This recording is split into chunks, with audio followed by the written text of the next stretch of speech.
Hey guys, welcome to a new video. Like, comment and subscribe if you enjoy. Without any further interruptions, enjoy the What If. Chapter 13. Gains and Losses. Hokage's office, a week later. The Sandyame was starting to feel the stress of his old age again. Oh, how he would love to step down, but he didn't have anyone to replace him who had any qualification for the job. Shikaku was too lazy, Kakashi was the same way and reluctant to take the mantle up. Hiashi could possibly do it, but leaving the Hyuga elders to their own devices was something he nor Hiashi wanted to do. Guy. No, anything but that. He didn't want a change in shinobi uniform or teaching style. All he needed was for Naruto to start yelling out, "Flames of Youth." He'd almost prefer letting the Kyuubi out than to see that. Well, maybe ladies in those green jumpsuits were a totally different story. But the problem was, the civilian and elder councils just had a stroke of uncharacteristic genius, and the Hokage had barely been able to divert disaster. The problem had been so big, he had barely any time to rewrite his law to include Fu and the Nanabi, to protect her from visiting Taki Ninja, something he sent a message to Shibuki about as well. For years, the councils had been trying to get a shinobi council member on their side. If they had just one more vote over the shinobi, they'd be able to do anything to benefit their goals. Increase taxes on shinobi and shinobi goods, exile Naruto, give Sasuke all the females in the village, exile Naruto, gain hidden secrets from the Yondaime, exile Naruto, wage war for the fun of it, exile Naruto. They really wanted to exile Naruto. But luckily, the shinobi council was uncorruptible. Well, maybe if they paid for all-you-can-eat meal for the Akamaiki or voted to remove all cats for the Inuzuka, they might have luck, but so far they hadn't tried that. But then, they managed to pull off a new highest by bringing up a vote for a new seat on each of the two respective councils, elders excluded. The shinobi agreed, thinking this was just a method to try to get another obnoxious anti-Naruto voice with them. They had been considering adding a shinobi from one of the newer clans. The Morino were high on the list, and perhaps Guy for Spirit. But they already put the Hag on it. The Haruno was now on the shinobi council. Apparently, the evil old hag had tested herself and her daughter, and found out that their voices had come from some sort of Kekkei Genkai the Haruno had. This mega voice release or something qualified her family as a ninja clan now, and now they could replace her spot on their side with a new anti-Narutotist and take control. However, the Sandyame had a trick of his own. He nominated his own member for the civilian council, to replace the one Anko killed, Tsuki. As a registered landowner of Konoha, being the administrator of the former Uchiha district, now being repainted as the Uzumaki district, as appointed by Naruto, he could be placed on the council. With that, the balance was the same as before, so Naruto no longer was in immediate danger. However, they still had a loss. The council used the new Haruno Kekkei Genkai to force Kakashi to focus on training Team 7, now with Sai, Sakura and Sasuke, because of the potential danger of the new release, as stated in some bill they had passed years ago. Luckily, the now Team 11, with Naruto, Haku and Fu, were working rather well together. Naruto was getting help on using his Kyuubi powers from Fu and was practicing chakra control with Haku. Fu was getting jutsu practice from both Naruto and Haku was training to increase her chakra reserves with Fu and Naruto. They had recently completed a set of 14D rank missions, thanks in no part to Naruto's shadow clones, Haku's control of chakra, and Fu's strength, which was put into use for destroying boulders. This was to help start up Fu's bank account, and keep Naruto's and Haku's up. They needed it now that they had their own house, the old Yondaime place, and it was amusing to see how they took it. Flashback. Day they returned. Oji-san, why did you drag us up here for anyway? Did the civilian council say I robbed a bank or something? Naruto complained with Fu and Haku next to him. The Sandyame had to admit, they'd probably do that. Of course, he knew quite well Naruto didn't have a hope in hell of doing it, and the fact that Fu and Haku would pound him into next week if he even brought it up. No, they didn't, though don't give them any ideas. I'm here Naruto, to talk about your heritage. Naruto looked confused. My heritage, Naruto said in confusion. The Sandyame nodded. Yes, originally I had planned to wait until you were a chunin, or the hope that you'd be mature enough to handle it. However, With your lack of housing resulting from the civilian councils, and the oddity of using shinobi residencies, true enough, spending another day in the Inuzuka might be a little risky. After all, Naruto's bed was also in the room of an old Pomeranian that had existed in the clan since its founding, which the clan affectionately nicknamed Old Puffball, or Puffy-san, who disliked Naruto immensely, and barked loudly, stole his shoes and nightcap, and ate his ramen just to annoy him. However, I believe it's time for you to know the truth about who you are. Who I am, Naruto said, confused. Fu and Haku seemed interested as well. Naruto-kun, you are the son of Uzumaki Kushina, the last Jinchuriki of the Nine-Tailed Fox, and the Yondaime. At that, Naruto pulled a Hinata, that is faint. Naruto-kun. 30 minutes later Naruto blinked, to find himself staring into the faces of Haku and Fu, both with concern. The Sandaime was patiently waiting at his desk, with his Ika book in his hands. After all, since he got Anbu stationed around the roof and did a sweep of his tower, he was certain he was free from spies this time. It's amazing, he found 10 listening jutsu, 8 recording jutsu and 1 remote detonation jutsu. Did they want to kill him if it got worse for their Destori Naruto agenda? Who? Haku-chan, Fu-chan, Oji-san, I had the strangest dream that I was told the Yondaime was my father. Naruto-kun, that wasn't a dream, Fu brought up. That prompted another feint, and an evil grin on Haku's face. Naruto, wake up, or I'm testing my new, ice release, ball implosion. I'm up, Naruto said instantly. They chuckled at that. Interesting, remind me never to get her mad, the Sandaime said to himself. But never mind that, yes, you are his son, Naruto Uzumaki Namikaze, Naruto seemed to be thinking. Hey, if I'm his son, I can sort of get why I have the fox inside me. The whole noble leader, me being born at the wrong time thing, but why keep it a secret? If I was told to be his son, I'd be about as worshipped as the Tem, and why hasn't anyone ever picked up on our similar looks? I have no idea, though I've wondered if some have guessed that. Kakashi for one probably knows, and I believe that a few of our more open-minded, aware ninja also guessed it, like Maruboshi Kosuke. You mean the 1,000-year genin? Yes, him, and be respectful, that man is Jonin level, he just has his reasons for staying a genin, and I think Shikaku knows it as well as Puffy-san. The evil Pomeraian. Yes, him. I remember when he first met Minato-kun, the little guy and him hated each other, memories. Back to Naruto-kun. Fu asked. He coughed. Yes, and if you must know why it's not common knowledge, first of all if Iwa got wind of it, they'd hunt you down and kill you for spite. Onoki Dono was never one to forget vendettas, and after what Minato did to them in battle, I think they still mourn that day. Well, at least I have a cool dad. True, and second of all, the council would have used you to not only gain your father's seals and possessions, but also you'd probably be worse than Sasuke, Naruto shivered. Worse than that, yes, he at least had some actual, non-spoiled time in his life.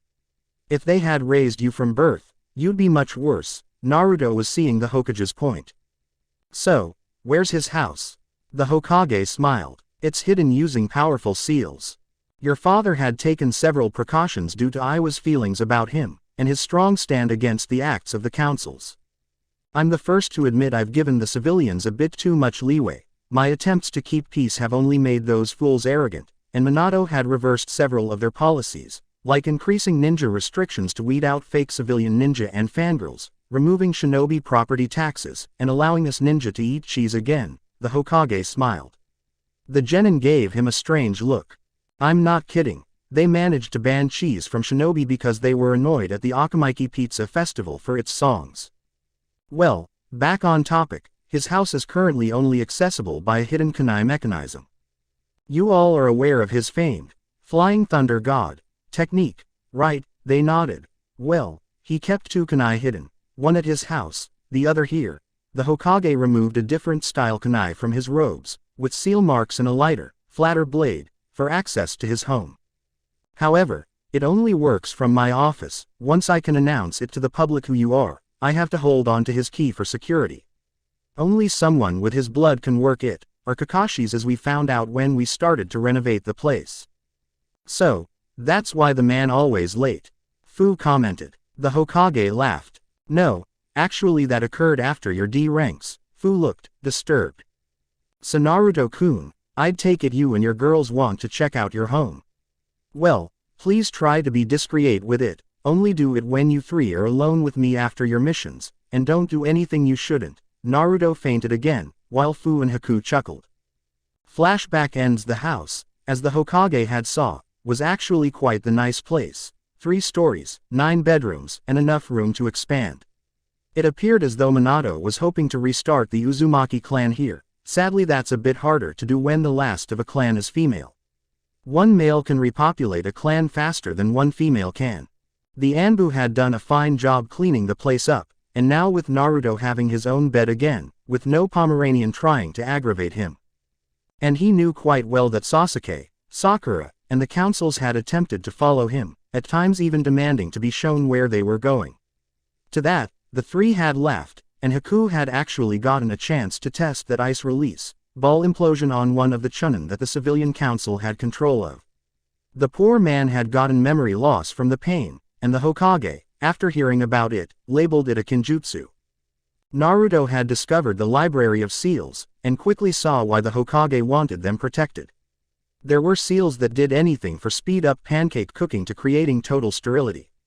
In theory, the council could have a million incentives and punishments at the disposal, that in reality would require little chakra or skill to start, though they would have problems creating them. Naruto didn't. He quickly saw his clan's fabled skills with seals come through.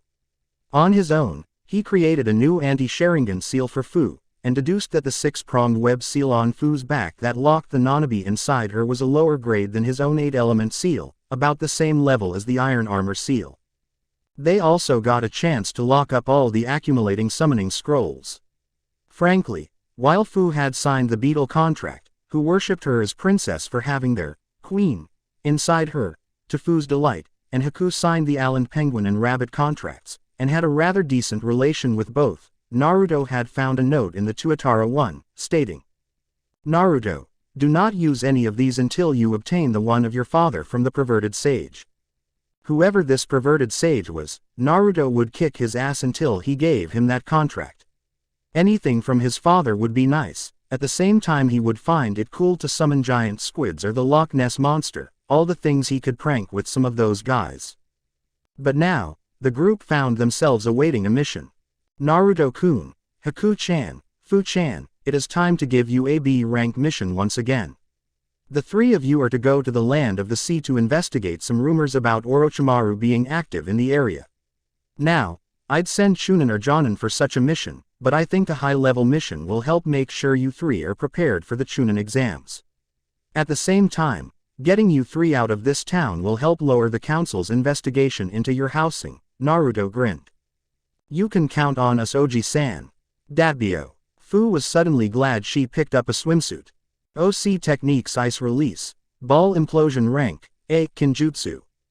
Description: the liquids inside one's balls are frozen and expand, piercing sensitive organs, until the balls implode like trees with frozen sap. Chapter 14. 1 fish, 2 fish, red fish, green fish. Wave Bridge. On the coast of the Wave Country, at the crack of dawn, sat the great Naruto Bridge. This magnificent bridge, however, was in trouble. A section of the support had fallen off, due to a mistake in construction. This had to be replaced, but the recovering country was having trouble locating cement or stone to fill the hole. So, the hole in the support, the size of a young teenager, was being held up by a peculiar kid, with perhaps the strangest appearance of any Konoha genin. This boy had black hair, shaped like a bowl, and immense eyebrows the size of jumbo pipe cleaners, and huge, wide eyes.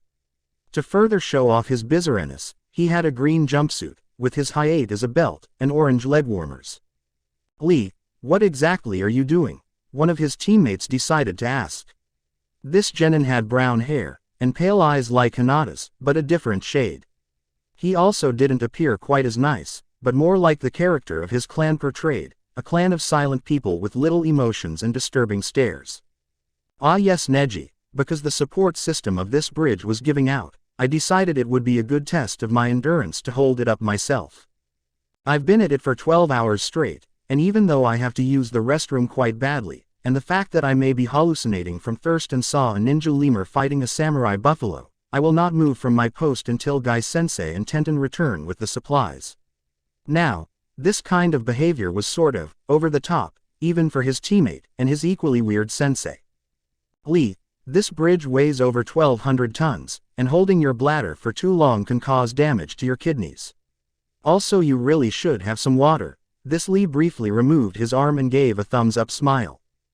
Don't worry, Neji, I shall hold this until Guy-sensei returns, and should I fail in this task, I shall run across the bay to wave and back again while yodeling. Neji's sweat dropped. Lee had adopted all of his sensei's styles, and that include those strange self-inflicted punishments. And the yodeling, oddly for the stoic genin, he found himself shivering. This is one of the many reasons he needed a therapist, besides the fact he has emotional trauma for his father's death and a desire to kill his cousin Hinata-sama. Though some liquid refreshment may be most obliged, may I have a sip of your own canteen? Mine's empty. Land of the Sea, seaside village, wow, this place is a... Fu started before Naruto interrupted her. Like Wave, the village was a wooden shamble of buildings dotting the sea coast. This place appeared to be quite poor, though not to the point Wave had been when Haku and Naruto had been there. Though there was a lack of hopelessness in the air that Wave had had at the time, and a nicer view of the sea. Well, I was going to say dump, but that works too, Fu shrugged. Guys, we aren't here to focus on the economics of this place, we're here to search out Orochimaru or anything else strange, so let's agree to meet up here again in an hour, try to dig something up, Haku said, being the reasonable amongst the three. Boy, that was sad. Secret underground area of Konoha. So, how has your tenure as a genin been? Danzo asked of his root ninja. He didn't call him by name, as the ninja of root had none, just their code names. In an emotionless face and tone, Sai answered. So far, as you predicted, Team 7 shows signs of dangerous emotional imbalance. Both Sakura-san and Sasuke-san are controlled by their emotions, and prone to rampages should they get frustrated. It is obvious Kakashi-senpai doesn't like teaching them, but is being forced by the councils too. However, that is not to say that Sasuke has no talent, unlike Sakura-san. However, this power has led to arrogance, Danzo sighed. All this talent, from both Sasuke and Naruto, and yet emotions rule them. He also saw potential in Fu, that Hyuga trained by the green beast Imbecile Might Guy, and the Aburame child. However, he didn't want to bother with some of the others. The female Hyuga, by all indications, was too weak, the genin who imitated Guy was too weird, and the Inuzuka required a dog to work properly, which would be much too suspicious. That was a large reason as to why there were no Inuzuka en route. Good work, continue with your tenure, hi. Danzo turned around and sighed. The village was being ruined, thanks to those idiots on the civilian and elder councils. He also knew the Sandyame, Hiruzen Sarutobi, was to blame for it to a lesser extent.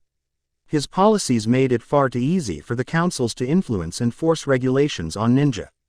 They also flooded the ranks with less than trustworthy civilian ninja, and while he had some skilled ones in his route, such as Sai, those outside his system were not versed well enough to be truly effective shinobi.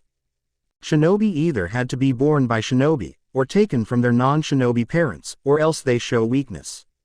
Undisputable females were nothing more than temporary fixtures, attaching to shinobi of skill like parasites, like that Haruno that was with the Uchiha. Either that or they lacked the special skills, like that student of Guy's who did nothing but toss weapons like a maniac. One day, when he was Hokage, he would deal with these inadequacies and fix the flaws of this village's shinobi. No more fangirls, weapon chuckers, or emotionally unstable Jinchuriki. They would all be trained his way.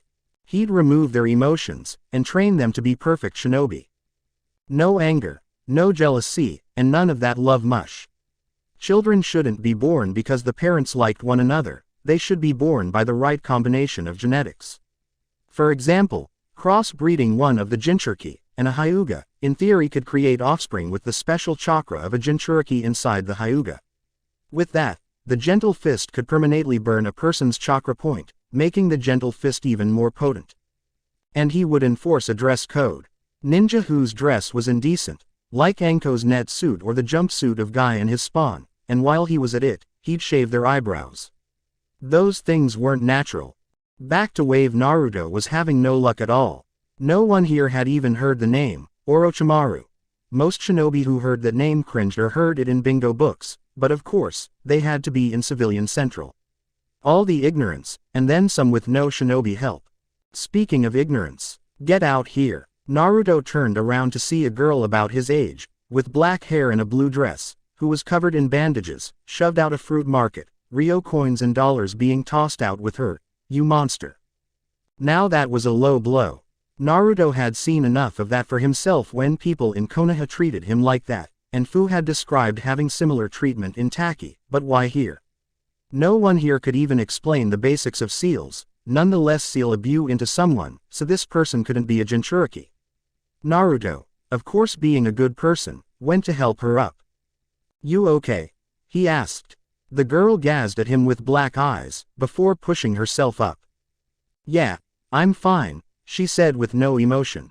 Naruto looked at the market. So, I could get your groceries, for you if you want. The girl glared at him with distrust evident in her eyes. No, that won't be necessary. She ran from him. Naruto turned to follow, before he sensed Fu and Haku appeared behind him.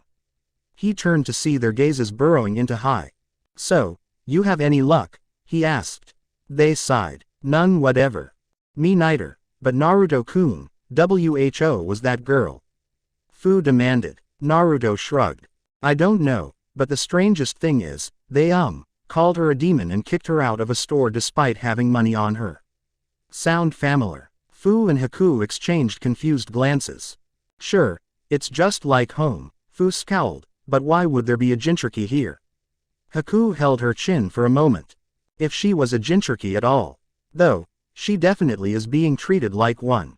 I think we should try following her. Fu and Naruto looked at her in confusion. I mean, Orochimaru is rumored to be around, and this girl is oddly hated, perhaps it might be connected. Fu nodded, but turned towards Naruto.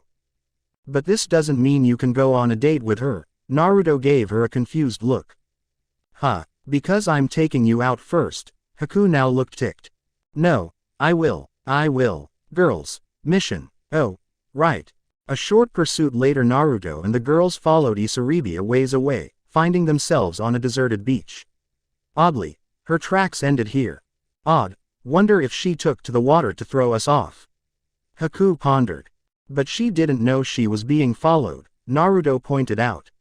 So what reason would she have to hide her tracks? The villagers, perhaps. Naruto growled at their mentioning. Treating someone like that, you know I'm tempted to just destroy the place with a few shadow clones and a couple of twisters, Fu grinned. Got room for me. Haku decided to intercept the arson planning. Guys, we have a mission, and burning a village isn't in our job description. Earth release. 3 limb binds. From out of nowhere, binds of solid earth rose from the sand, restraining Naruto, Fu and Haku's feet in one of theirs hands. In vain they tried to break free of the Ethan bounds. Oh, I'm sorry you dead last fox, but you have no hope of escaping my fox trap, or this, a voice laughed, as a Fuma shuriken flew from out of nowhere and straight at Naruto. Summoning jutsu, Shirudoribido, Haku yelled out before doing one-handed hand seals. In a pofo of smoke, a white rabbit with oddly long ears appeared in the battle. With a spin of its ears, the rabbit found itself spinning like a ultimate shield, and with it knocked the Fuma shuriken off its course and into the surf. The rabbit vanished soon after. So, you have a few vixen whores now, fox, the voice rang out again. Naruto's eye widened, he knew the voice. Mizuki Tem, a voice laughed. So, the dead last demon actually can use its brain. From out of nowhere, a blue-haired man in a black muscle shirt with slight insanity in his eyes appeared and laughed. Wait, you're the Tem who tried to kill Naruto-kun. Haku had heard the stories. Mizuki laughed. Oh, this is priceless. How does a idiot freak like you get any sort of company that wasn't from pity or spite? Genjustu. But wait, you can't. I made sure of that. He laughed. The three glared at him. Ice release. Ball implosion. Mizuki laughed. Oh, you're that ice bitch I've been hearing about. And if you're talking about that little trick that this monster probably taught you, it's no use, that demon beat me to a point my balls were busted, for that I will kill you. Fu growled. She had enough fucks like this back at her old village, though the insanity was a nice touch. Earth release. Shattering earth. He smashed his palm into the ground, as a giant crack began opening up in the sand, linking with the ocean, and thus the three found themselves tumbling into the surf below. Ice release. Ice dome. Haku formed a ice shield to protect them from sinking, hopefully. Stupid rock bind. You won't get away that easy, bitches. Meanwhile on Demon Island. So, you're the new recruit that Orochimaru-sama sent to inspect my operations, eh? Well, make yourself at home. Amachi, the short, graying man who was in charge of this facility, was interrupted by the following colorful sentence. So, this fucking cave of crap is your home, eh trash? Well, your bitch of a mother must be so proud.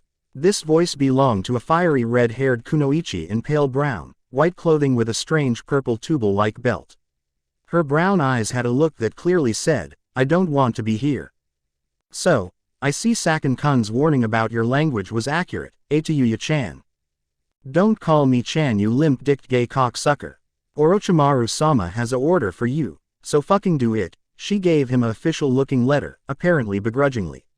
He grinned. Interesting, very interesting. A fertility stimulant. Trying to get a little one. No fucking way, asshole. Like I want to be dealing with this shit, but guess what, I fucking have to.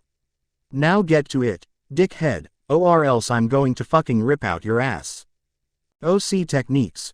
Earth release. 3-limb binds rank, C. Description. Earth rises up and binds the victim's earth release, shattering earth. Rank.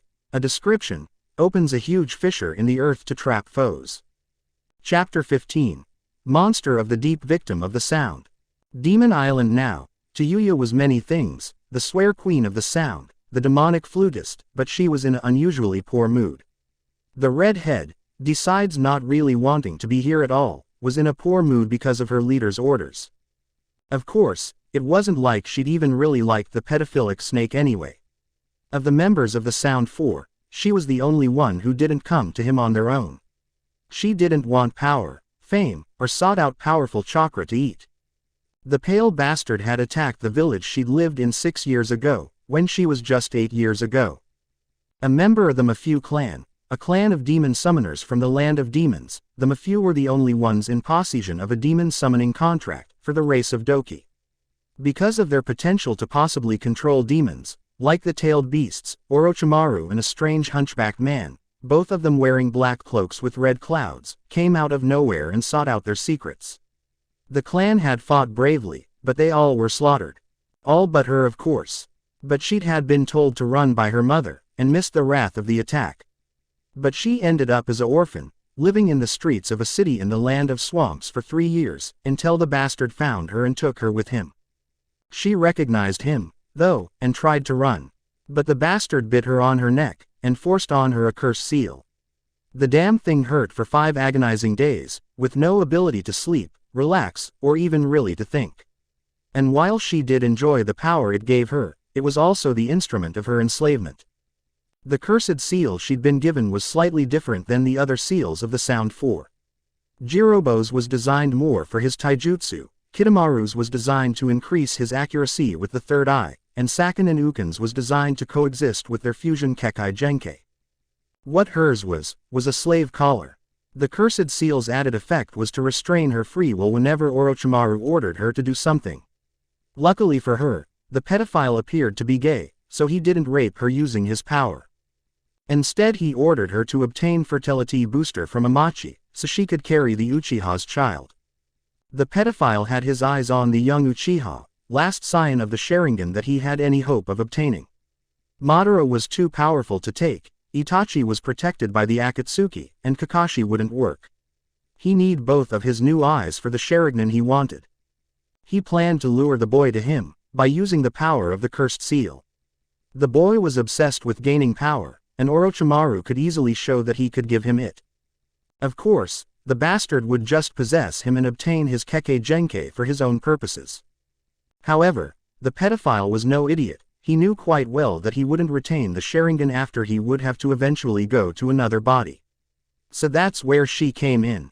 She, a sound genin named Kin, and several others were to be used to breed a new clan of Uchiha in Odogakure, a clan who would be conditioned from birth to be able and begging to allow Orochimaru to possess them. Their spy, Kabuto, had reported the genins arrogant and perverted Demonor. The kid would rape them without restraint. And because of this damn fertility drug she was forced to get, the kid would have no problem conceiving a new generation.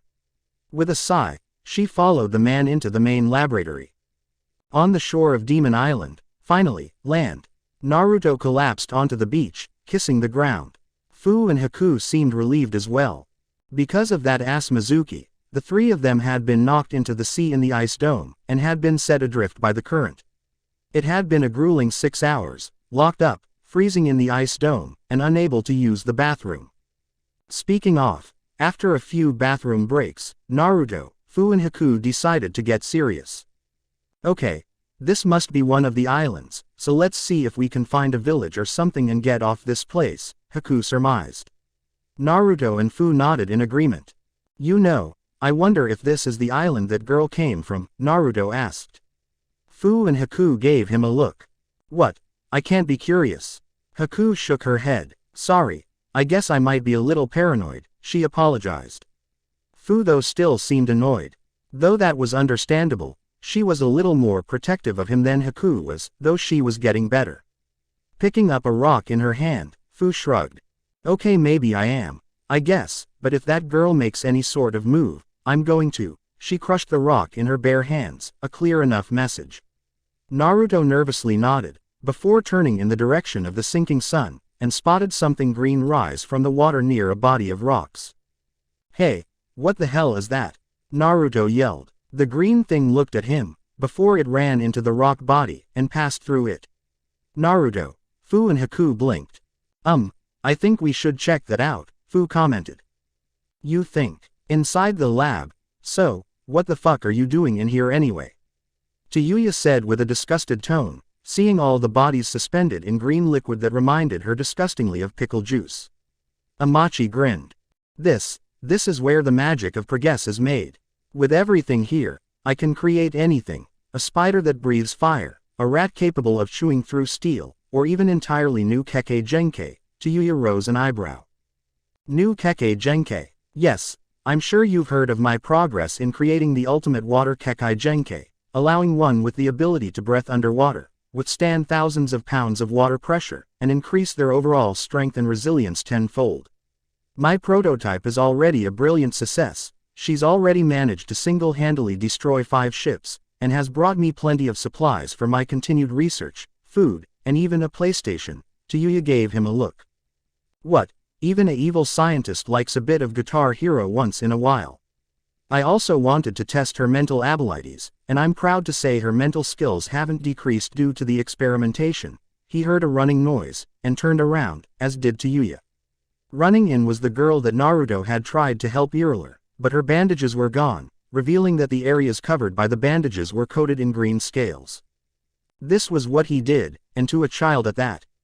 At least their curse marks could be hidden discreetly. Tayuya felt a little sick. This guy may just be worse than the pedophile that controlled her.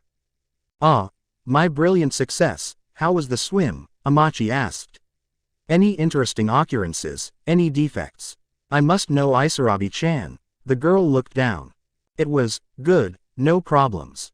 Is something the matter? You do realize, if you don't do as I say, I won't turn you back to normal once the experiment is completed. Tayuya glared at him. She knew quite well from Orochimaru's experiments that this sort of thing wasn't reversible. This creep was just using her, like some disposable kunai. If only Orochimaru hadn't ordered her to get the fertility drugs from this guy, then she'd push him off a cliff. Of course, once he gave them to her, she could always push him off the cliff. Nothing in her orders against that. Well, when I came up on the island, there were 3 others on the island. Amachi seemed interested. 3 others. On the island. He reached for an earpiece in his left ear. Yes, Mizuki-kun, we have intruders. Deal with them, would you? Yes, of course you have to. I let you out after all. In the cave, Naruto, Fu and Haku walked through the dimly lit caves of this unknown facility. Nervously, Haku's hand found its way to Naruto's, and Fu, not being undone, grabbed his other. You know I have to give this place credit, the evil rating is quite impressive, Fu nervously chuckled.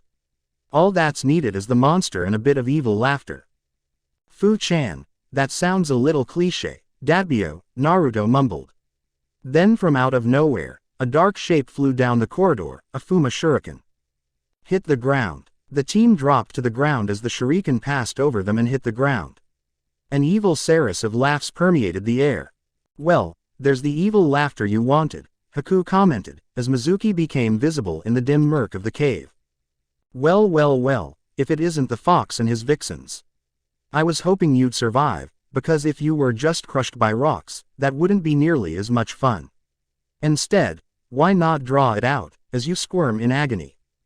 Oh really, Tem, this time, things are going to be different.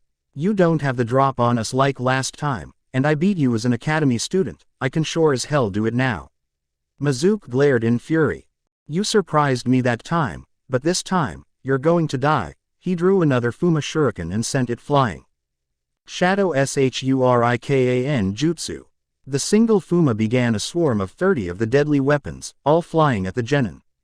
Wind release. Frosty wind. Haku took a deep breath, before a gust of wind flew at the shuriken, blowing them off their trajectory and hitting the ground before the duplicates vanished in puffs of smoke. Damn whore, Mizuki growled before doing a few hand signs. Earth release. Sinkhole. A sinkhole of spiraling earth formed at the trio's feet, slowly pulling them down. The trio attempted to break out, before they grinned.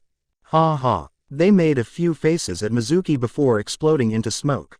Shadow clones. Damn right idiot. Fu smashed into him with a ferocious kick, sending him into the wall, breaking the wall in the process. With a groan, he forced himself out.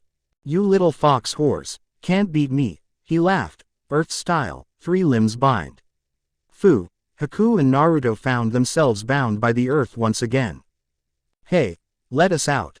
Naruto cried out. Sorry, but no can do fox.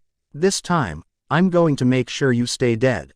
Mizuki grinned as via puffs of smoke, dozens of exploding tags appeared on the walls around them. With these delayed bombs, I'll be able to get away, while you 3 are blasted all the way to hell. So, any last words, fox demon? Naruto smirked. Just one. Fu now. Earth release. Earth-style wall. The broken wall that Mizuki had planned to escape from was blocked by a new wall of earth, adorned with petals. Then with a laugh, Fu, Haku and Naruto exploded into smoke. More shadow clones. Fuck them. The bombs went off, engulfing the room in fire. From behind the wall, the genin sighed. Well, he's dead, Fu commented. No way in hell anyone could survive all of that. Now, let's find the green thing. In the laboratory, a explosion shook the lab, startling Isaribi, Tayuya and Amachi. The scientist smiled. So, it appears that Mizuki-kun has taken care of our little intruders, Isarabi huffed. That man, if you ask me, it's more likely he blew himself up. The idiot, Amachi smiled madly. Quite possible as well, my dear. But no matter, I believe it is time you go, my dear Tayuya-chan. I fucking told you not to. Tayuya was cut off as from out of nowhere, streams of water rose up from the nearby ocean and restrained the furious redhead, as a huge mass rose from the water. The evil doctor grinned. What in hell are you doing, you bastard? Tayuya yelled, before she started writhing in pain. He laughed as Isarabi cringed. This, my dear, is my Yumibozu, my ultimate creation. My indestructible monster. And, now it's absorbing information on that little curse mark of yours. Be free to give your last words now. I still haven't worked out the sound defect in him, Tayuya growled. That baka you work under thought he could cut off funding for my work, eh? Well, now I'm going to take his work, and use it to destroy him. Then, with Yumibozu and my future masterpieces, I shall take over the sea and rule as the first marine emperor. Tayuya looked furious. Oh Kami, if I have to be screwed by some evil bastard, can't at least it be a bastard with ambition? Ah, you foolish little girl, the sea is everything. Few can truly control it, but from it, one gains gold, silver, iron. With my future minions, I will mine the sea's riches, with the foolish ninja of even Kiri unable to stop me, until it's too late and I invade the land. And unlike the land, I can attack anywhere without warning. First I can strike the land of sound, then the land of fire, and then the land of lightning. As you can see, the sea is endless possibility. But first, Yumibozu needs 2 full meals to reach its true power. He turned his head, like an evil owl, towards Isaribi. Her eyes widened. No, you promised. Yeah, I lied. A stream of water from Yumibozu grabbed Isarabi, before sucking her in. Struggling to get free, Isarabi found herself transforming. Green scales covered her body as fins grew on her hands. Tayuya's eyes were wide. You sick bastard. You'd do that to an innocent girl. Amachi laughed. Of course I would. I needed a test subject, and she was all I needed. Suddenly, his cloth started to rip, as the old man was replaced by an upright, bluish-green creature like Isarabi. To perfect my ultimate form. Behold, the face that will become the first marine EMPOREOR. Aura release. Aura sphere. A blue sphere flew from the shadows and struck Amachi, sending him into the wall. Naruto. Fu and Haku burst out, panting. Wow, that maze of a hallway system has a lot of dead ends, Haku panted. Naruto forced himself to breathe normally, before looking up at Isaribi. So, that's why people call you a monster. Isarabi looked down. You know, I don't see it. Isarabi looked up at him with tears in her eyes. But look at me, I'm a freak, a monster. She sighed. Naruto shook his head. Trust me, I've seen much worse than you. Interesting. A Jinchuriki, and the Kyuubi's one at that. Amachi forced himself up from his place of impact. You make fine food for my Yumibozu. Devour them, and steal their strength. The giant water behemoth roared and sent tendrils of water to capture Fu, Haku and Naruto. Storm release. Great twister. Naruto formed a twister that struck the tendrils and sucked them up. Storm release. Water spout. Now a water spout. The twister struck Yumibozu in the heart, causing it to fall. Isaribi and Tayuya hit the ground, and panted for air. Naruto ended his jutsu and landed the ground. You saved me, but you don't even know me, Isaribi said in confusion. Naruto smiled. It doesn't matter who. I'm not going to allow anyone to be eaten by that giant blob, Fishy-san, Isaribi blushed. Fu and Haku growled. While they knew that wasn't flirting, just the fact that Naruto didn't know the girl's name, they didn't need any more competition than what they'd get from Hinata. But then Haku's eyes went wide. Ice release. Ice dome. A dome of ice surrounded Isaribi, Tayuya and Naruto, as Yumibozu reformed and smashed down on them. You fools, you can't destroy Umibozu unless you evaporate the sea itself, it is immortal. Amachi charged into the fray. Thus, my dynasty will be immortal. OC techniques and description. Earth release. Sinkhole rank. A description, a sinkhole forms in the ground, sucking the foe down into an airless cavern. Storm release. Water spout Keke Genkai a Description. A water spout, a twister which absorbed a water release, is formed and strikes the foe. Chapter 16. Scorching Battle Town with Hot Springs. Taesoon was in a coffee shop, sipping a cup of decaf. On the other side of his table sat a tall, red-headed lady. She was wearing a black tank top, think a black version of Sakura's Shippuden wear, and shorts, with fishnet armor covering her arms and legs. The lady was smirking heavily. Ah, so it appears our little Naruto has just found himself a few new ladies. He's such a player, don't you agree, Taesoon-kun? Taesoon sighed. I think we both know it's not that, Fluffy-chan. Don't call me that. Our young heir to my clan isn't doing anything to attract girls, except being himself. It is well known that a caring guy like Naruto-kun will naturally attract females, the seal just speeds the process up. But really, Tai-kun, you could have let me add a bit more to the seal formation, the girl who Taesoon had called Fluffy whined. He sighed. You have no skills with seals, Fluffy. What did I say about calling me that?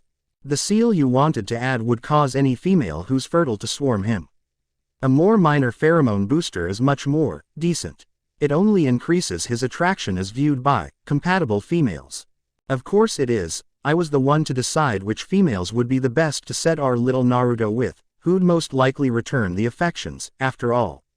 Using my power, I was able to convince the old geezer. Lay off the Sandiame, would you? I respect the guy, except with the give the councils a little too much power thing, but then again, no one's perfect. No, even me, and I'm the reason we have to do this. Fluffy looked at him gently. You know you're not the only one to blame, right, Tycoon? He shrugged. Good point, I can blame you and them instead. Fluffy looked annoyed. Sure.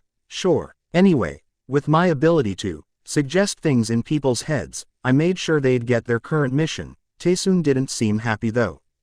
But really, are you sure about that one? To Yuya, she's one of Orochimaru's minions, a member of the Sound Four, and you want her to get with Naruto. But of course, to restart a clan, you need a very T. That's one of the reasons the Uchiha is going to fail with his attempts to restart the clan. All that will be attracted to him will be weak fangirls, but the Uzumaki will not fall like that.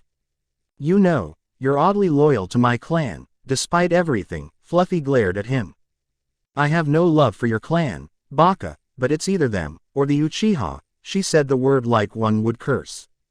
Anyway, the girl known as Tayuya is a special case.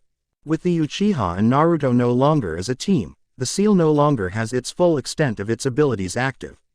But the girl shares the Uchiha's path, thus the potential of the seal for starting a relationship and helping the girl. Besides, every clan needs the aggressive one, and I'm sure little Tayuya will work out quite fine. And I have to admit, the kid's making progress, the moderate Haku, the clingy Fu, the stalker Hinata, and now little Isaribi and Tayuya. You're making this sound like a game, Taesoon complained. I don't like thinking of girls like collectibles. Now, don't we have a hermit to catch? Fluffy glared at him. You mean, I have a hermit to catch? But of course, after all, a lady of your caliber will trap Ol Jiraiya easily, Fluffy-chan. Don't you dare call me that again. Demon Island Amachi slashed with his webbed hand, striking the ice and scratching the surface. He growled and jumped back. That ice dome can't protect you forever. Water release, water bullet. A bullet of water flew from Amachi's mouth and struck the ice where the crack was, expanding the crack. Huh, how the heck did that happen? Naruto asked. He never got much of a grade in sciences, like of the status of water and ice. Amachi grinned. It's science, my Jinchuriki. Water is naturally above 0 degrees centigrade, which ice is below. Also, by entering cracks, the water slowly melts and increases the size of said crack, until this. His fins I guess, smashed into the huge ice crack, causing the ice dome to shatter, before jumping back as Yumibozu lowered a tentacle down for the strike. Earth release. Earth-style wall. A wall of earth rose from Fu and blocked the smashing strike of Yumibozu. Tayuya looked serious. Guys, we have to deal with both the fish bastard and the giant glob of liquid, else we're screwed. So, all those who specialize in long range, deal with the fucking blob. The rest of us take out the damn fish man. Fu looked annoyed. Who put you in charge, flat chest? That ticked Tayuya off. She was very sensitive to her small breasts. Why you little? Naruto stepped in between them. Girls, let's fight after we deal with the monsters. They blushed and stopped, though Tayuya tried to hide hers. Well, aside for establishing your pecking order, maybe you should be worried about my pets. Amachi laughed, as he pressed a button via a remote in his hands. From out of nowhere, random trap doors opened up, releasing giant, mutated cats, dogs, bears, rats and even a 5-headed spider. Gay bastard, Tayuya huffed. We don't have time for all of them. Summoning jutsu. Summoning jutsu. Summoning jutsu. Summoning jutsu. Tayuya, Fu, Haku and Naruto all let out summonings, summoning forth 3 large humanoids with covered eyes and sealed mouths, a giant green and black molted beetle, a dark furred rabbit, and Mr. Ostrich appeared. Tayuya blinked. Alright, what dumb fuck just summoned the bird? Mr. Ostrich glared at her. Watch it, Missy. Tayuya blinked, before drawing out a flute. Alright, I need to concentrate to control my doki, so I leave the rest to you guys. She started playing as the 3 doki suddenly leapt into battle. Go, Mr. Ostrich, Naruto yelled. The bird sighed, he needed to get paid for this. Shirabito, attack. The dark rabbit grinned evilly before attacking a mutant cat with an evil laugh. Jubiteru, destroy them. the large beetle nodded before taking flight into battle, leaving the remaining 4 to fight the Mad Doctor and his experiment. Fu-chan. Isarabi. Got it. Fu-chan. Isaribi-san. Deal with Amachi, Haku-chan and I'll fight the blob. Speaking of, after dodging another attack from the blob, the battles began. Versus Umbozu. Water release. Explosion. As a tendril of the ferocious Yumibozu was about to slam down, it exploded due to Fu's jutsu. With a roar, the beast reformed and swiped down once again. Aura release. Aura sphere. A sphere of chakra formed in Naruto's hands before it was sent flying at the beast's arms, cutting it off before it reformed and slammed down again. Haku and Naruto barely managed to avoid it. Damn, this thing won't die. Naruto-kun, perhaps we should try to hit the glowing yellow core. Fu pointed at the glowing yellow center. Naruto chuckled. Yeah, I guess that might work. Lightning release, thunder ball. A ball of static electricity formed in Naruto's hands before it was sent flying into the beast, but as it hit, it was like it hit something solid as it dissipated, and jumping out the way Naruto and Haku managed to avoid getting flattened. Ice release. Ice spikes. From the beast itself, several spikes of ice formed, but they quickly melted. So freezing the thing wouldn't do anything either. No good, we might need some sort of fire release, Naruto groaned. And sadly, I have no inferno release, or anything of the manner, to work with. Damn. But he did a hand sign, shadow clone jutsu. A dozen Narutos formed, perhaps this might work. Each Naruto drew a kunai, before attaching an exploding tag to each of them. Then all 12 of the kunai were sent flying at the beast. Shadow kunai jutsu. The kunai multiplied into 1,000 of them, all flying into the beast. The beast dissolved into water, avoided by the monster as they exploded behind it. Naruto sighed. Great, I'm out, Haku-chan you have. No, they all got soiled from the sea water, the various Narutos groaned. This was going to be long and painful. Versus Amachi Fu was having better luck. She could hit her foe, like she just did by sending him flying into the wall. However, it was clear to see that Isarabi wasn't a ninja. What training she had been given was more for placing timed exploding tags, like the ones Mizuki used, on boats. While she could slash, she didn't have the agility to manage a hit. You cannot stop me, I am the future Ocean Lord. My name is Amachi, successor of Neptune. Fu gave him a weird look. Who was this Neptune guy? Water release. Water tornado. Fu smashed into Amachi in a water silicone, but the old bat just laughed. Pathetic. He headbutted her, breaking the jutsu and knocking her back on wobbly knees. Water release, water bullet. Fu was hit and sent flying to the ground. Leave her alone. Isaribi smashed into him with the distraction Fu had provided, both scaled beings knocking the other into the ground.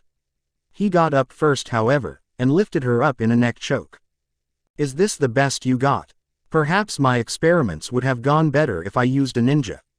Well then, I shall destroy you now. Failure. He increased his grip, before Fu sped into him from nowhere and knocked him into the wall. Her eyes were yellow gold, she had entered her initial Jinchuriki state. You okay? She asked. Isarabi nodded. Amachi forced himself up. So, that is the power of a Jinchuriki. It's more than I expected. I will enjoy harvesting your flesh, and using your demon to rule the ocean. Shut the hell up with the rule the ocean crap. Versus all. The battles were getting desperate. The summoned animals Shirobito and Mr. Ostrich had reverse summoned home, too exhausted to continue. The Doki were now sporting new scars and Jubiteru was panting. Tayuya was running low on chakra, so now strange line patterns covered her from her curse mark. Isaribi was on the ground, too exhausted to continue, as Fu and Amachi continued to duke it out in fisticuffs and the occasional water jutsu from Amachi. Haku was virtually out of chakra and on the ground, and Naruto was panting as well. Yumibozu didn't appear any more worse the wear, when it roared and sent a water tendril flying at Naruto. Lightning release. Lightning surge. Naruto slammed his hand into the ground, as tendrils of lightning flew from him and rose into the tendril. The tendril exploded as Naruto seized his chance. Water release. Water fang bullet. A harsh spinning spiral of water rose from below and pierced the glowing center of Yumibozu. It roared out in agony as it began to collapse. Yes, Naruto smiled before he turned around to help Haku to her feet. You alright? He asked. She nodded. Before her eyes widened, Tayuya, watch out. The redhead turned around, before finding her legs bound by the reformed Yumibozu. Get the hell off me. She used her flute to cause her doki to fly at the tendril now that Jubiteru was fighting the last mutant animal. They swung down on the monstrosity, before they were slammed by a new tentacle and desummoned. The tendril then flew straight at Tayuya, now more like a spear than a tendril. Subsitution. Tayuya vanished in a puff of smoke, before reappearing next to Haku, where Naruto had been. Because now he had taken the hit. Naruto-kun. Haku and Tayuya gasped, before Tayuya realized she called him kun. Then he began to glow red as the water spear evaporated and his wound began healing. Yes, thank Kami for the fox, Haku sighed. Tayuya looked at the boy in interest. The Kyuubi's Jinchuriki was rather handsome, she thought. Meanwhile, in the seal, Taesun's seal gained a new kanji. Scorch. Scorch release. Heat wave. From Naruto, huge waves of heat radiated from him, causing Yumibozu to start steaming. The monster cried out as it began trying to force up sea water to replenish itself. Wow, just in time too, Fu commented as they got hit with the heat wave. She, Isaribi, Haku, Amachi and Tayuya suddenly found themselves sweating heavily. Damn, I'm going to smell like hell, Tayuya grumbled. Now, while every girl wouldn't mind a hot guy, this was a little ridiculous. She turned to see Haku panting. Realizing her standard battle kimono thing might be a little hot, she removed it, showing Haku in a pale blue tank top and shorts. And of course, she had larger breasts than she did. At least Fish Girl was a cup like her.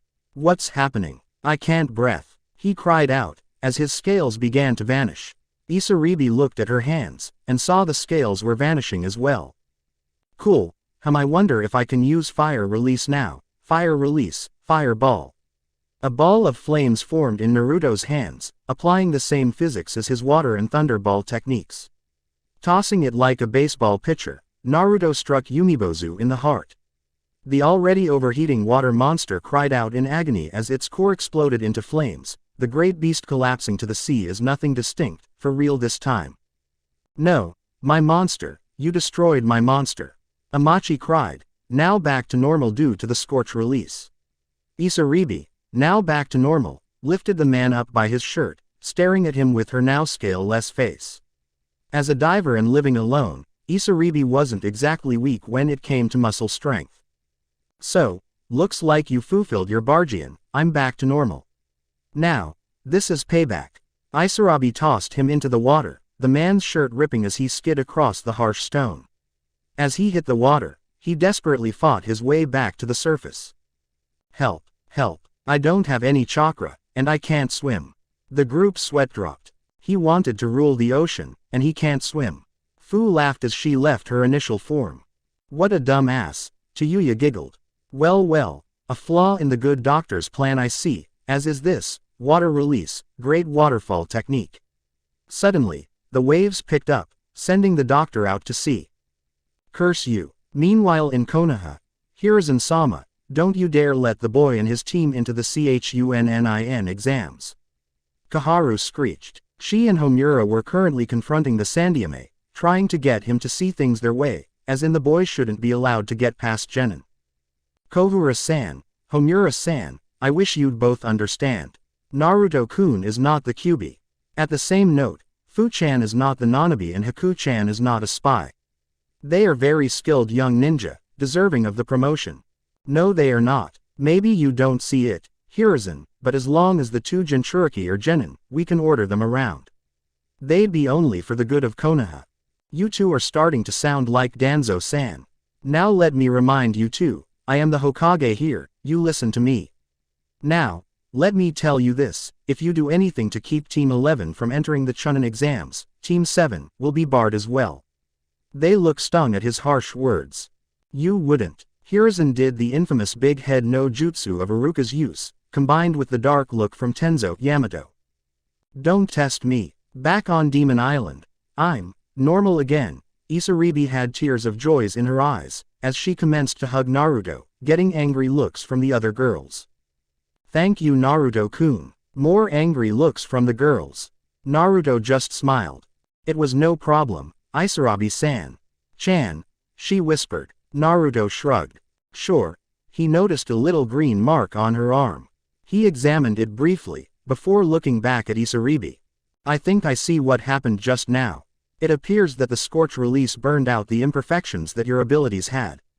Most likely, it's now controllable. The girls gave him odd looks. He shrugged. It's the Uzumaki seal trait. Isaribi closed her eyes, as she started growing scales over her body again, before retracting them.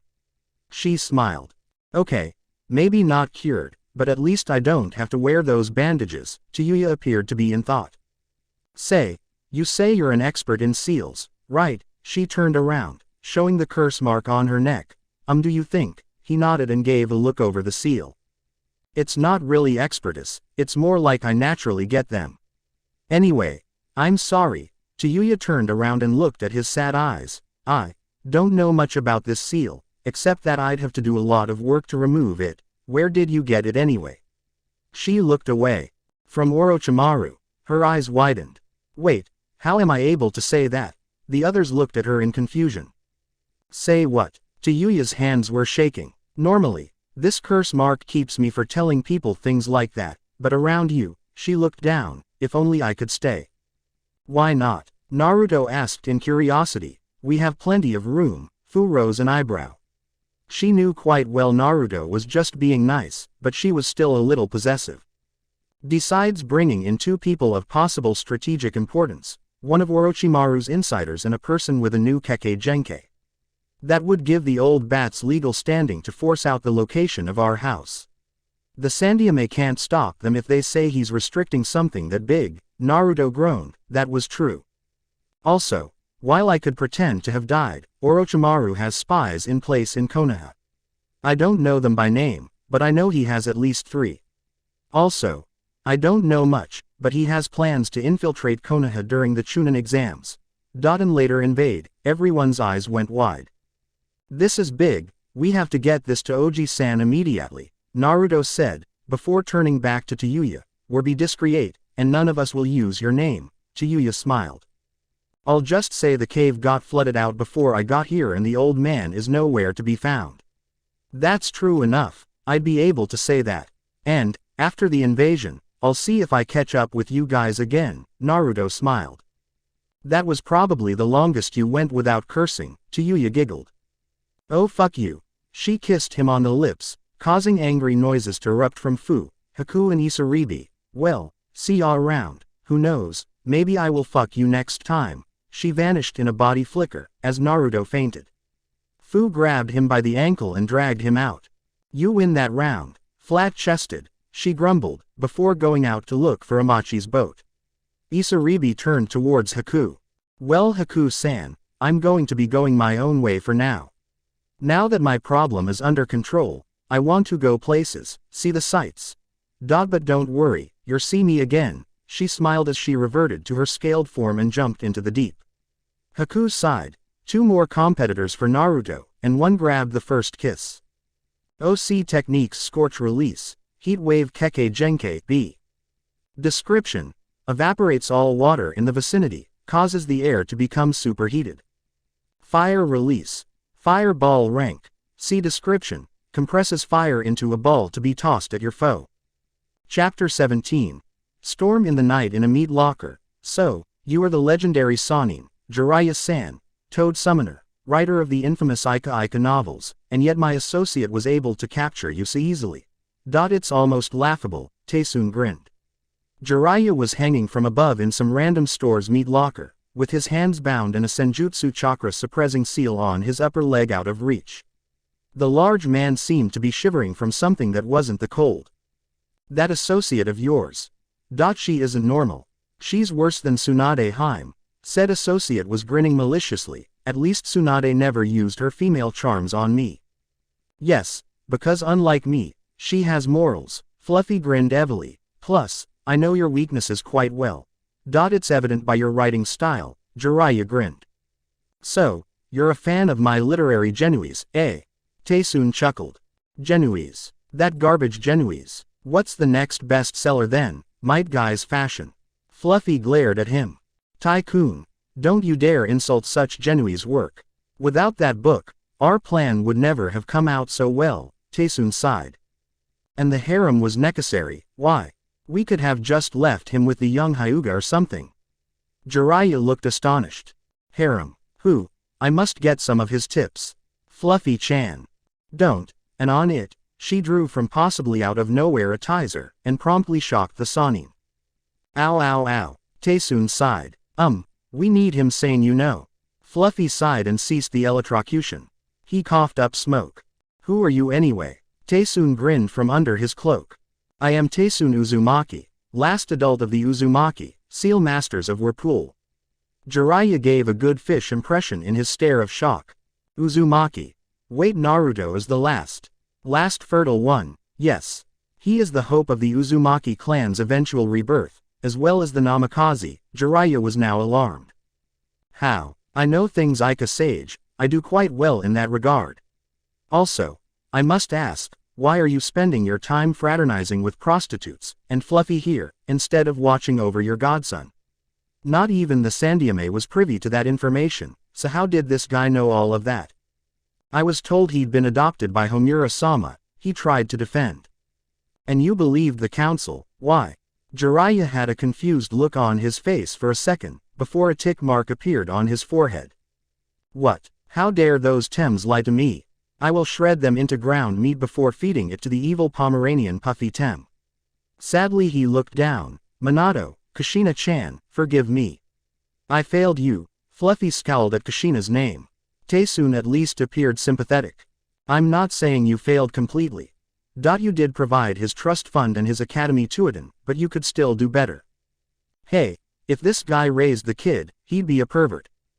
True, Jiraiya-san, you must return to Konoha quickly, the Chunin exams are about to start, and he's going to need training. The idiots of the Council of Elder Sand Civilanes, along with the Haruno parasite who just got herself onto the Shinobi Council. Wait, that but ugly bitch is on the one council that's not corrupt. Scream release or something, and they used that along with the Uchiha's Sharingan to force his sensei, Kakashi, to focus on them. He doesn't like it, but he has to, leaving Naruto and his two new teammates without a sensei. The poor guy was originally supposed to split time between them 50-50, but the idiots are dead focused on destroying Naruto's future. Wait, two new teammates. Why do I smell something? Female. Jiraiya was grinning. Because my Ika idea senses are kicking in. Taesoon tried to weasel out, but Fluffy beat him to it. Oh, just two of the currently 5 girls jaunting for his affections. Jiraiya was having a nosebleed. That Gaki has a harem. Let me go, I must see my future meal ticket of ideas. And my godson too, Taesoon glared at Fluffy. Really, I was just going to give him the termite contract to create new peepholes. My last fertile clan member will not be used as porn material. Fluffy giggled. Jiraiya had a perverted grin on her face. Can I still? No. Oh, come on. Nada. So. Are you too? Taesoon's eye twitched. No. Fluffy is merely doomed to serve my clan as long as I'm alive, something that I'm afraid is not going to last long. Once our young friend obtains all 9 of my Kekkei Genkei. All 9, I will cease to exist, as will Fluffy. Besides, I had a wife, until Uchiha killed her when he destroyed my village. His hidden face became dark as he turned around and looked at the moon. I was hoping that the last one would be decent enough to make up for that Uchiha's sins, but it appears he isn't. I'm afraid that if, as the rumors suggest, an Orochimaru tempts him with power, I will have to destroy him. And then the Sharingan dies forever. Fluffy laughs in glee. It's like a dream come true. You do realize I can't go help my godson, if I'm tied up like a ham. Hyuga compound. Naruto was kissing a giggling Hinata, repeatedly. The girl giggled as she felt his hands slide down, cupping her ass gently, as his lips moved onto her breasts. Oh Naruto-kun, I love you. I love you too, my Hinata-chan. Naruto, is that a kunai poking me? Bang! Hinata was startled out of bed as a harsh thunderstorm roared outside her window. She felt aroused, and frustrated, and her sheets were sticky. The storm interrupted her favorite Naruto sex dream. Yes, Hinata was a humongous pervert. In fact, virtually all the Hyuga were perverts. It was a clan thing, like the Nara lazy gene, the Uzumaki ramen gene, and the Haruno bitch gene. After all, with a Kekkei Genkai that allowed one to see through trees, it was a simple thing to look through clothes. In fact, the only currently alive Hyuga who wasn't perverted was Neji, which may have had something to do with his childhood trauma, as well as the time one of the branch members pulled a prank on him by placing a new Ika Ika novel with his name written in it in his tent. That Tenten ended up entering first. The infuriated Kunoichi then promptly got practice with exploding kunai, flaming axes, poison ivy-coated tripwire and a hammer. It was also said his father and his mother, who died in childbirth, also lacked the perversity trait. The other Hyuga, however, kept this fact about themselves secret. For example, they hid their secret spot for viewing the opposite sexes, as there had never been a gay Hyuga in history. Even more harshly then they protected their Byukugen. The few to ever find their spot, never were heard from again. However, on days when the hot springs weren't open or attracting anyone, they had their special editions Ika Ika collections. Even young Hanabi was set to get her first one on her birthday. Hinata sighed, before reaching under her bed, and pulled out a secret storage container. It were several Ika Ika novels, as well as a record book, several, Rosario plus Vampire Kapu 2 inches and Sekirei, mangas, something called Chakra Poud Hyuga Cum Cleaner, and photos of Naruto she had, quietly obtained while he was smiling, or in the shower. Taking her record book, she turned it to a page and added a mark to a tally going on. Hinata had kept a record of all the naughty dreams she had in the last month and a half since she managed to get this. So far, it came out like this. Naruto and her normal, 20 Naruto and her Naruto dominant, 4. Naruto and her, she dominant, 3 Naruto and her, Naruto using shadow clones, 5. Naruto, her and Haku, 5 Naruto, her and Fu, 5 Naruto, her, Fu and Haku, 3. Frankly wondering if she was becoming bisexual, Hinata grabbed the cum cleaner. The branch family always complained when the bedding smelled like cum, and even though she did her own laundry, she still liked her bed unsticky. Namikaze House. A younger Fu was in a village park, giggling as she was flying up and down on a swing set, going up higher than normal thanks to her enhanced strength. The other children saw her, and cringed in fear, hiding behind their parents. "Mommy, the monster!" they cried. The parents glared at young Fu, who sensed the looks and stopped giggling. The parents sent death glares at the poor girl. "How can we let our children play around that creature? It's a danger to everyone. Let's kill it." A kunai was drawn and sent flying at young Fu. XXXXXXX. A young Haku was hiding in a corner, shivering. Several strange and really scary men had burst into her house, and her mommy had told her to hide. She did, and she was hearing strange words flying from the other room. "Demon blood, ice bitch, kill its infestation." A lot of screaming began, and a lot of it was her mother's. "Mommy," she yelped, but that was the wrong thing to do. "I hear it, its demon spawn is in this room. Kill it." XXXXXXXX. Older Fu was panting, as she found herself confronting a man whose face was blurred, but his black cloak with red clouds was still visible. Behind him was another in similar dress, with a huge sword covered in bandages. "So, you are the Nanabe's Jinchuriki," the man said, and the way he talked and moved, it reminded her of someone she knew. Then all she saw was red eyes. Sharingan. XXXXXX. Haku found herself back on the bridge, and she was staring down someone familiar. The person's blood-red eyes appeared to be glaring at her, as his fist shook. Several Senbon stuck out all over his body. "You're a human being, not a tool." She didn't answer him, before she heard the sound of lightning crackling. Prepare to die, Momoichi Zabuza. Instinct took over, as Haku flew to defend her master, and felt something strike her chest. Raikiri. XXXXXX. Now both of them were having the same dream. Now they were in a dark space, and strange sounds were heard. Slithering, laughter, screeching. Their bodies didn't feel right, they felt all dusty and fragile. Then the voices started to become clearer. Madara. Improved. Revival. Fourth shinobi. Then they felt their bodies start to move on their own accord, as the dark space opened up, and around them saw others move in similar gaits. The red-eyed man from Fu's dream. This guy had a Konoha headband with a slash, a purple suit wearing lady with long blonde hair from Kumo, Zabuza and several other guys with swords. Suddenly, they felt their bodies force them to move once again, and with a blur of their visions, found themselves attacking a guy in orange and black against their volition. The guy had blonde hair, and whisker marks. Bang! Ah! They both yelled, waking up from their nightmares, with night sweats. Thunder roared outside, rain poured, and the two didn't feel as though they could fall asleep again. Deciding to see if anyone else was up, they tiptoed from their rooms to the others. However, to get to theirs, they had to go by Naruto's room, and there they met, Haku in a blue nightie and Fu in an oversized green t-shirt. "Wait, why are you up?" Fu demanded. Haku shivered. "Bad dream." Fu gave her a sympathetic look. "You too, huh? Perhaps those Chunin exams are stressing us out or something." Haku sighed. "I don't know if I can fall asleep, mind if." "Sorry, I found a rat nest in the floorboards under my bed. Anbu must have missed them, or they're new.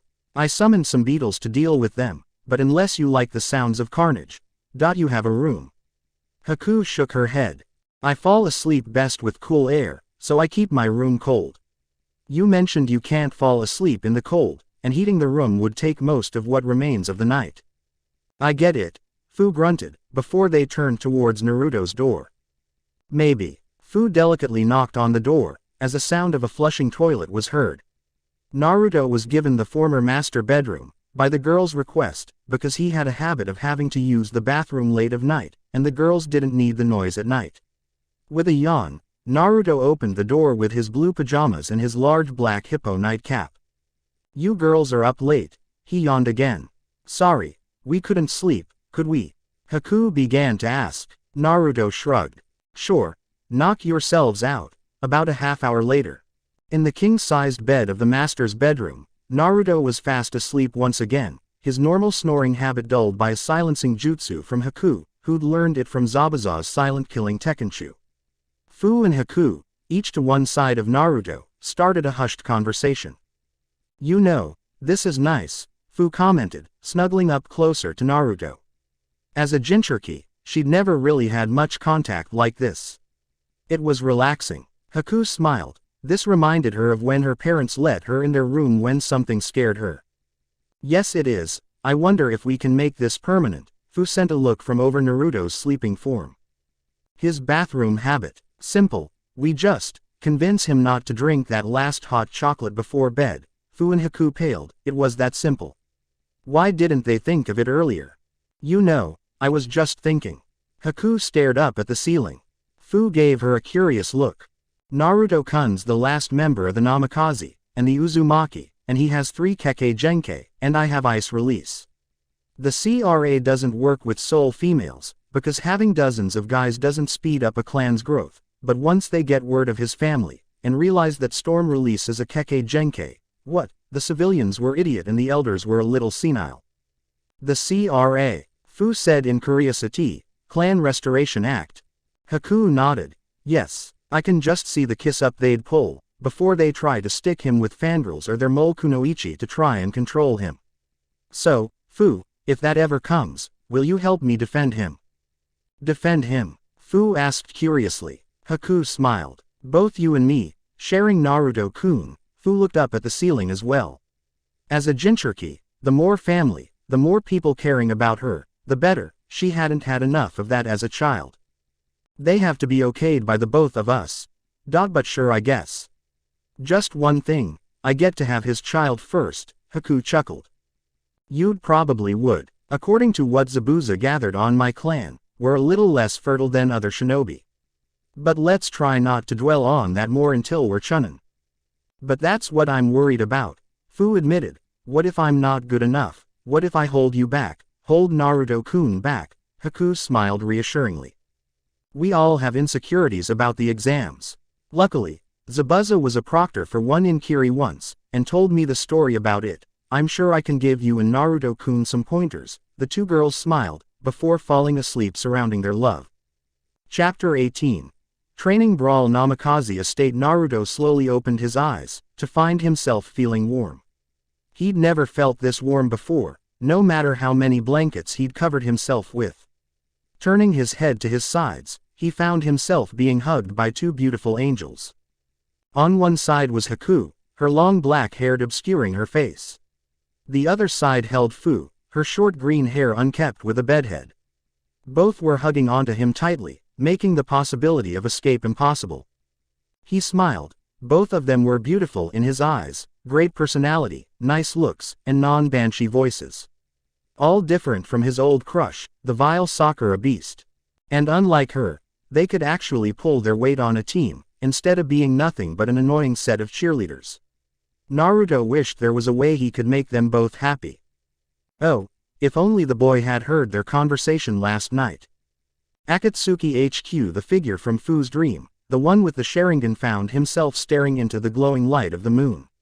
He may not be his brooding glory hound of a younger brother, but Itachi still had his brooding moments. The slayer of the Uchiha was furious with himself. Sasori's spy on Orochimaru, who was in turn spying on Konoha in some strange twist of fate, had reported the boy's behavior to him, and it infuriated him. When he slew his clan, he was protecting Konoha from the civil war their coup would have wrought upon them.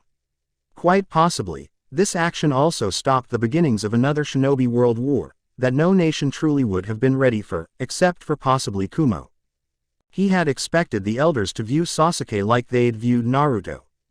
The short-sighted fools were supposed to leave him on his own, to grow strong in the way the young Jinchuriki had. If they could treat Naruto that way, despite the fact that if he died or fell into immense hatred of everyone, the Kyuubi would have been released on some level. Itachi almost smirked, imagining the giant fox rising from Homura's house and blasting it to bits. Itachi had to admire the kid for it. If he'd lived on his own like that for so long, with all that hatred aimed at him, it would have destroyed him. But he suspected his brother would be of sterner stuff. He'd always had seen a stronger spirit than he did. His father saw inferior skill in the same boy in comparison to himself. But then, the idiots actually had an idea, and manipulated the boy, took custody of him, and turned him into that atrocity.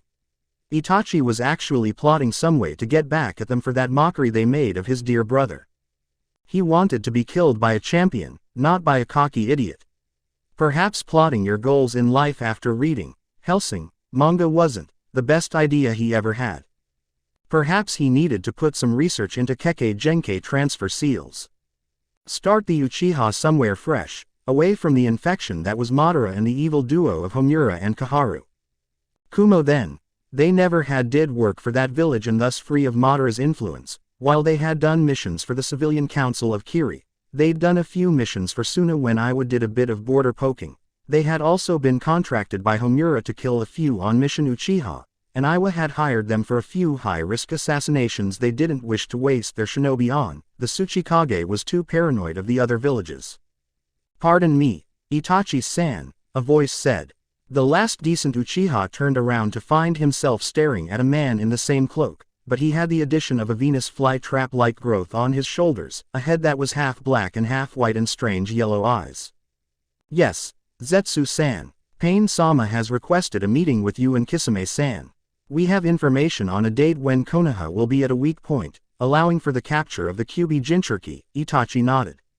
He didn't want to really capture Naruto-kun, but he had to keep up appearances after all. And if he saw his brother, perhaps a bit of genjutsu via his Mangekyo Sharingan might snap him back to normal. And if he saw the bats, he'd set them on fire with a Maritsu. Maybe Konoha would pay them for it. Training Ground 3. In the old training ground of Team 7, Haku, Naruto and Fu found themselves practicing a few things.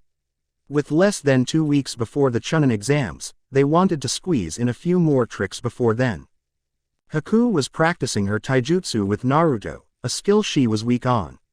So far, the team was Fu, who was heavy taijutsu with some ninjutsu, she with powerful ninjutsu and chakra control, with nearly no taijutsu, and Naruto in the middle. They wanted to try to balance that out. Fu, meanwhile, was focusing her chakra. "Hey, what the hell are you guys doing in our training ground?" An angry shout let out. Naruto, Fu and Haku turned around to spot the terror duo of Sakura, Sasuke and Sai, the creepy new guy who was even more emotionless than even Shino, and that was saying something. Training grounds are for the free use of any Konoha shinobi. No one owns a training ground unless it's on their land. And you own nothing anymore, Fu grinned. The pink and duck duo growled, while Sai gave a fake smile. You know, they have a point. I say you five just let bygones by bygones. Such division in our forces isn't healthy, Sai smiled. The others gave him a set of glares. Dobi, you'd better treat me with more respect than this. After all, I'm going to be on the council once I'm a chunin, the elders said so. Once I'm there, you have to do everything I say, and I'll be making sure to take my land back, and of course, I'll make your ramen illegal. Sasuke had been given emotional controlling lessons by Kakashi, the one-eyed Jonin, who'd been sent on AA rank mission by the Sandyame, at Kakashi's groveling hoping to see if the kid would be more tolerable, and it failed miserably. Lay off my ramen. That is cruel and unusual punishment. You got Sasuke-kun dirt poor you baka. How can you be so cruel? I'm an orphan you know. Compared to me in the days before missions, he's rich. The two were fuming. You little. Well then, seeing as we're on a training ground, by law I'm allowed to do this. Fire release, Phoenix Sage fire technique. Hundreds of little fire sparks flew from his mouth and at the trio. Earth release, Earth-style wall. A wall of earth was forced up by Fu, blocking the attack. Sai smiled fakely. Sorry, but seeing as you started this fight with non-combatant shinobi, I do not need to assist you in this matter, so good luck. Sai left the battleground. Sakura growled. That baka, not wanting to help Sasuke-kun. But I can, with my new Kekkei Genkai, Screech release, Deathening sound wave. After a long breath, a huge sound wave was blasted from Sakura's mouth, sounding a lot like Sasuke-kun. Shocked, the blast hit Naruto and sent him flying into a tree, before he exploded into a plume of smoke. I will learn that jutsu if I have to go to hell to do it. Sasuke grumbled. Genjutsu, demonic tree binding illsuion. Suddenly, Fu found herself bowed to a tree. Struggling, her strength wasn't working, as Sasuke emerged from the tree like a snake out of a hole, holding a kunai. Like it, I copied it from the Jonin training team 8, the team with the dog moron, that trenchcoat, and that Hyuga bitch. And let's just say, I'm going to enjoy this. He lowered the kunai down towards the trapped Fu. When all of a sudden, his tree illusion fell apart. With a yelp, Sasuke fell to the ground, as Fu stumbled free of the binding. Naruto grinned, as Sasuke felt an anti-genjutsu tag on his back. What the hell? Sorry, but now you have no more genjutsu for 24 hours, and I say knock this guy out of the park, Fu-chan. Gotcha. With all her strength, Fu gave Sasuke a punch to the jaw, sending him flying into the air, before he was replaced by Sakura. He'd used a substitution. Sakura was knocked out conscious and sent flying into the air, until she was nothing but a blinking star. Did you just sacrifice your own teammate, TEME? Naruto was appalled by how low Sasuke had sunk. He smirked. Sakura understands what her place is, serving me. Always has, and always will. Now then, once I beat you, you will take your rightful places under my feet. Fire release, fire snakes. 2 fire serpents were spat out of Sasuke's mouth and slithered straight at the trio. Fu, now, she nodded and did several rapid hand signs. Earth release, earth flow rampart. The trio of Team 11 found the earth rising from beneath them. The fire snakes hit the wall and burst into ashes. Naruto did a hand sign as well, his favorite. Shadow clone jutsu. A shadow clone appeared next to Naruto. The clone nodded and jumped down to where Sasuke was still. Water release. Great waterfall technique. From the nearby river, a huge burst of water rose up and swamped the battlefield. Sasuke took quick notice and jumped out of the way, as the entire battlefield found itself swamped. How can the Dobi do that? Kakashi will teach me that jutsu. Earth style. Rapid rock scaling technique. Sasuke smashed into the earth wall, and his chakra forced up several stairs of earth to allow the quick scaling of the rampart. Kakashi taught him this jutsu, because he had believed Sasuke couldn't do any harm with it. Sadly, while Sasuke was an arrogant bastard, he wasn't Rookie of the Year for nothing. Earth release. Rock Shuriken. The old platforms he had previously used to climb were converted into giant projectiles and sent flying at the group. Ice release. Ice spikes. Haku used the water from waterfall technique to create giant spikes of ice to block the rock shuriken. However, the earth release was super effective against the water component of the ice, shattering the jutsu. Take that bitch. Lightning release. Lighntting dome. Naruto rapidly did dog, horse, dog, monkey and dog and slammed his hands into the ground, before a dome of electricity formed around them, blocking the rocks, as this time, the effectiveness of jutsu was on their side. But now Sasuke was up on their rampart. Prepare to die, fools. Fire release. Dragon flame jutsu. A dragon made of fire flew from Sasuke's mouth straight at them. Fu did a few quick hand signs. Water release. Water wyvern bullet. A water dragon rose up from below and blocked the fire dragon, filling the area around them with mist. Now Haku. Haku nodded. This was just the moment they'd been waiting for. Ice release. Senbon shower. From the mist all around them, hundreds of Senbon formed, firing straight into Sasuke. He screamed in agony. How dare you, bitch? He seethed in pain. Of course, she couldn't kill him, that would get her, and easily her teammates banished. But another hedgehog impersonation wouldn't hurt. Sorry Hedgehog-chan, we've had enough fun for today, be seeing you. The trio turned their backs, as Sasuke snapped. I will kill you all, especially you Naruto. Chidori. A Chidori formed in Sasuke's hands, thousands of chirping birds then filled the area with sound from his jutsu. Placing his hand into the ground, he dashed forward, bloodlust clouding his eyes. Naruto sighed. Well then, it looks like I get to test my new technique. Now then, he didn't have a chance as he was stabbed by a Chidori, and exploded into smoke, as did Fu and Haku. Damn shadow clones. Got to love them, don't you Sasuke Tem? Fire release, 1000 years of death. He felt a burning feeling in his ass, literally. With a screech, he was sent flying down to the flooded battlefield below. One thought was on his mind. The Dobi can do fire release. How in hell is that possible? The trio, rising out of the ground thanks to Fu's double decapitation suicide technique, they hid underground while Sasuke was suffering from pain due to all the Senbon, laughed hysterically. That was rich. Of course, they decided to go and see the old man. After all, they didn't want Sasuke or Sakura to get the story to the councils first. Best to let the council do damage control. While that did count as a training exercise by legal definitions, they had to make sure the civilians didn't use this to harm them. Meanwhile, Sai had finally named a painting of his, the idiot hedgehog. From the tree he had been watching the battle in, he felt a fake smile back on his lips. Lord Danzo would be interested to hear about Naruto's growth. While he was now unable to get the kid into root, any of his children would be sure prospects for it. Meanwhile, from another tree, Rock Lee, Neji and a girl with a pink tank top and hair like a panda's head had been watching the battle. That was horribly unyoutful. Neji, I am so glad you are much more moraled than Uchiha Sasuke. Neji smiled coldly.